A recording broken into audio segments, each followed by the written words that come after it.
Hi. I've been trying to listen to people's recordings of birds over the last couple of weeks because it's spring and people are hearing stuff and they want to know what it is. And um, a lot of the stuff isn't. I can't hear it, probably because I'm old and old people start to lose their hearing. I'm scheduled to get some augmentation next week, and we'll see what happens with that.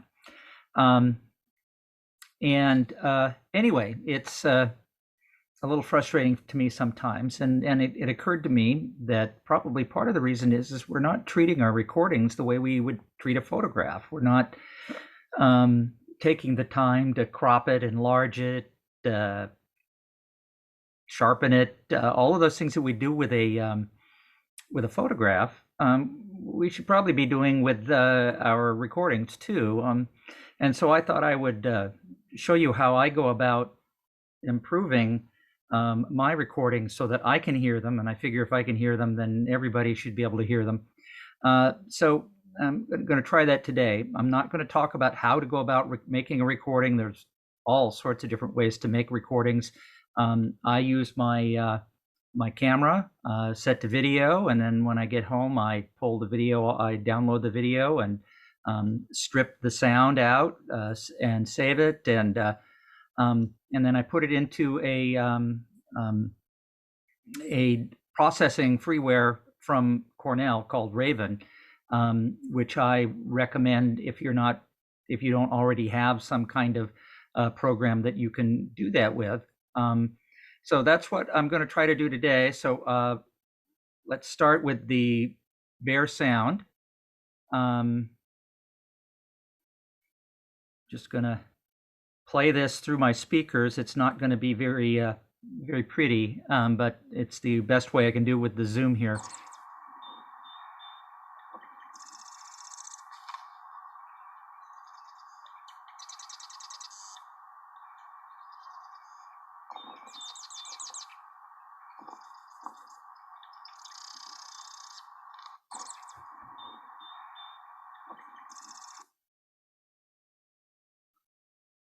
All right, that's the basically the raw sound that I recorded yesterday at Warrenton sewage ponds. There's a helicopter in the background. There's the mill in the background. All kinds of stuff going on, and you can just barely hear the marsh wren, but you can't hear it. So anyway, I'm going to drop it into the freeware that you can get at from Cornell called Raven. And you can see that there's a couple of different things going on here. The first one is the waveform function. That waveform tells you about relative loudness of different sounds, and it's up and down, but none of them are really jumpy.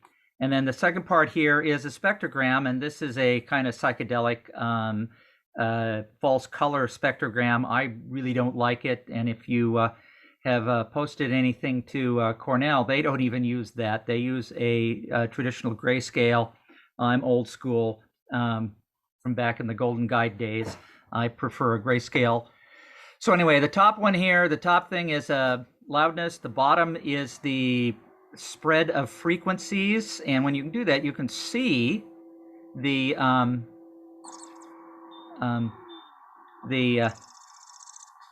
that there's something there, but it's still hard to hear.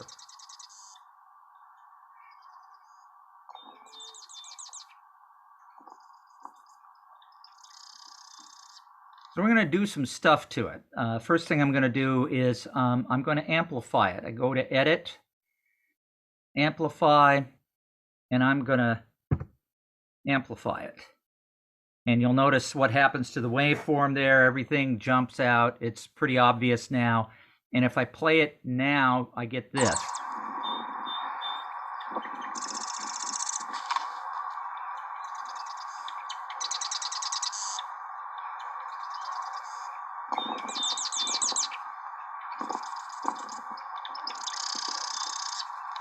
Now you can hear the marsh wren. You can also hear the mill, and if you listen carefully, you can hear the helicopter and all kinds of other distracting stuff. So I'm going to turn the wave function off for a second, and I'm going to come down here and I'm going to capture everything that's down in the low band here, the lower frequencies outside the what we're hearing from the marsh wrens.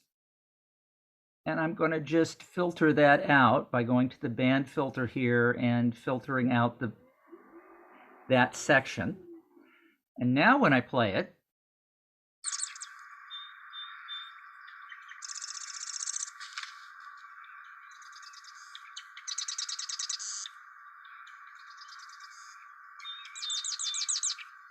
it's much cleaner.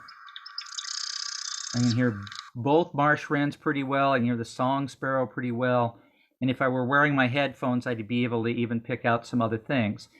I'm going to run one more filter on it. This time I'm going to use the adaptive filter. I'm going to narrow band and run it through and then play it one more time for you.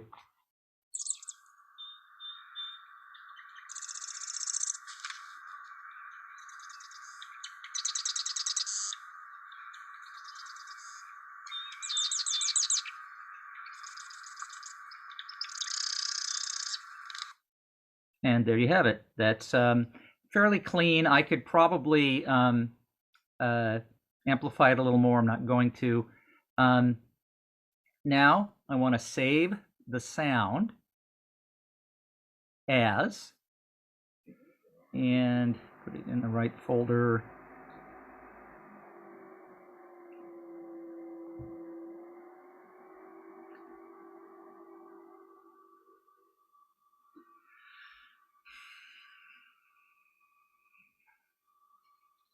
And it is a marsh wren 20210422.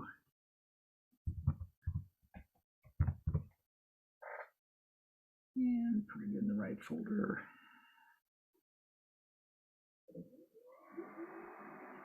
And I can save it. And so I can save the clean version and then post the clean version somewhere. I know a lot of people post them directly to the listserv at OBOL, and that's fine, except that it doesn't archive. So those of us who don't actually get the emails, we read them off the archive.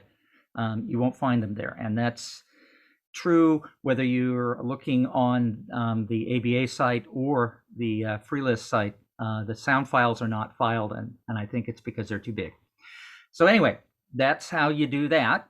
So I would recommend that you post it either to iNaturalist or ebird, and then if you want people to tell you what it is or you want to share it with them because you think it's really cool, post the link to from ebird, from the checklist at ebird, or from the iNaturalist link for the observation. And that's a much better way to do this. So this is Raven Lite. I will post the URL to get to Raven Lite if you want. Raven Lite, the Lite version will only use WAV files. So if you're saving in MP3, you'll either have to fork out the big money for the Pro version, or go to a freeware online site to convert it, which is what I do. And I'll put that link down in the comments part of the video here. Anyway, please, if you can, treat your photographs or treat your sound files like photographs. Clean them up, enlarge them,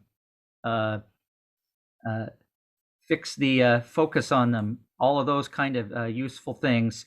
And you'll be helping all of those people who are trying to help you identify what you're hearing.